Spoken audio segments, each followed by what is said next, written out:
One of Edisto's many unique and special features is its marshes. My friends and I were eating at this restaurant, and behind it was this view.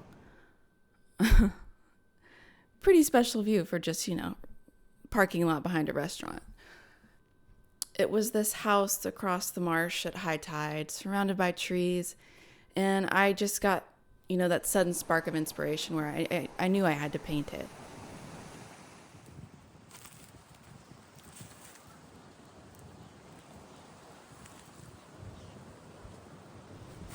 Normally I work dark to light, but that wasn't my intuition for this piece. I really was drawn to the water, and so I wanted to start with that and kind of get a feel of where the whole piece was going as a whole. What my eye was drawn to most was this little sliver of blue, like toward the horizon, contrasting with the marsh. And then I kind of masked in the marsh as a whole, well, the water at this point, because the tide was so high, and then added in horizontal marks towards the back. Because when you're drawing water, it tends to get more horizontal the further you go back. And closer in the foreground, you get more movement and line variation.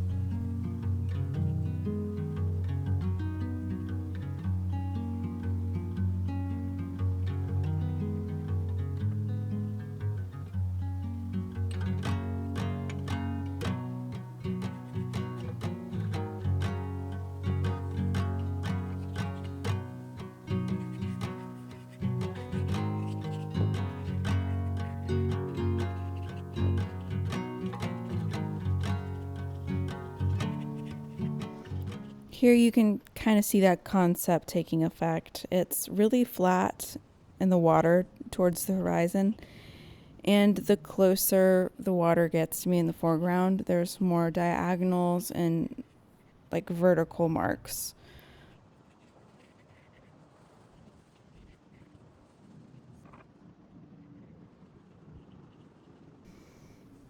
I always tend to find painting grass in the foreground to be pretty challenging, only because I always want to paint grasses one after the other, and the marks tend to get repetitive and clone each other.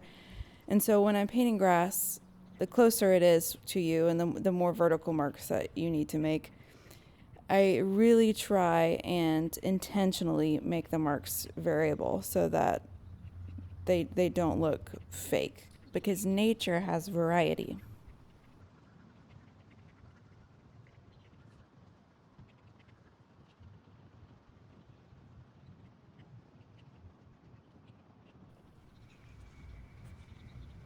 I really shot myself in the foot with the size paper that I chose. Typically, I want to work larger, but I didn't bring frames for this trip, and one of my friends so generously was able to let me borrow a couple of her frames. And so I only had an 8x10 to work with, and it's hard to get, especially if you're getting something like a building with structure on a little size. So I kind of struggled with getting the proportions of the building right, just because it's so small. And then I go in with a darker color when I'm doing this, the greenery and the trees and bushes and whatnot, just to add depth to them, so it's not like they're just plastered on the building.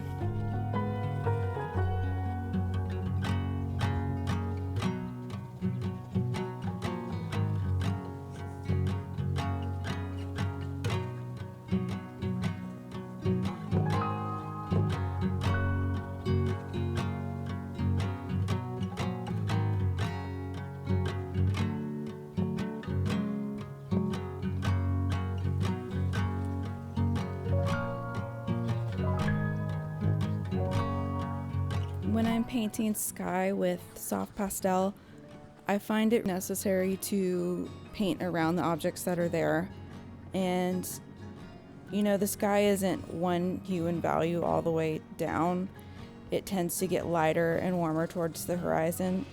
And that's not, a rule. It's just what typically happens. And so I'll kind of push and pull 2 different pastel, or maybe even 3 different pastel colors.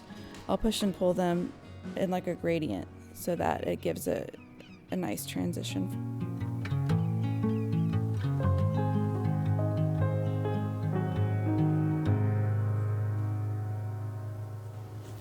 no.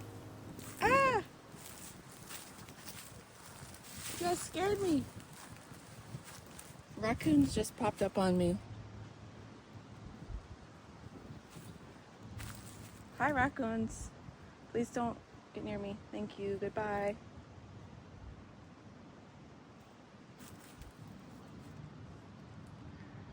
Jeez Louise, you guys. You scared me.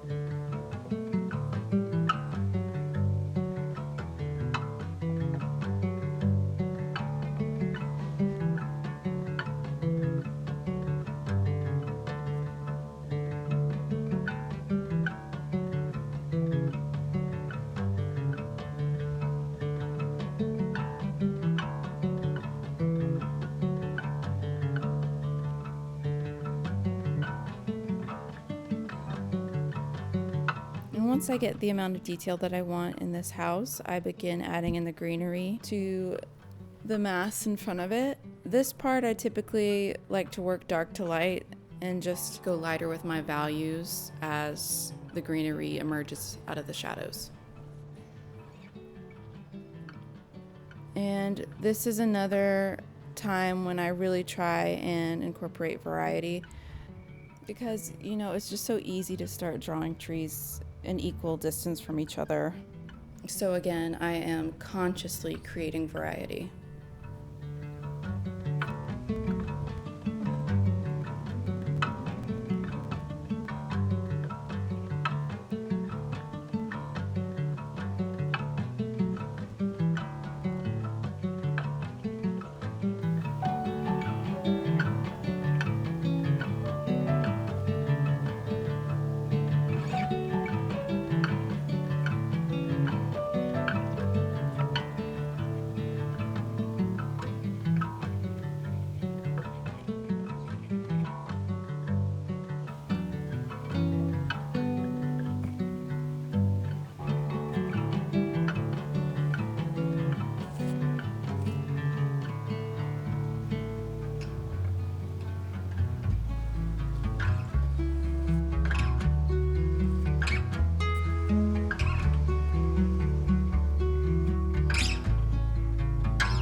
Here is the finished plein air painting. I like it, however, I feel like there's too much water at the bottom. I think I might crop it to where there's just a little bit less. I'm always torn between making a small part of the canvas really special and then kind of making everything else a little bit more second tier, I guess. But it can get a little samey if those parts of the canvas are all one mass, like the water is all one thing. So I might chop some of that off. We'll see. Thanks for watching.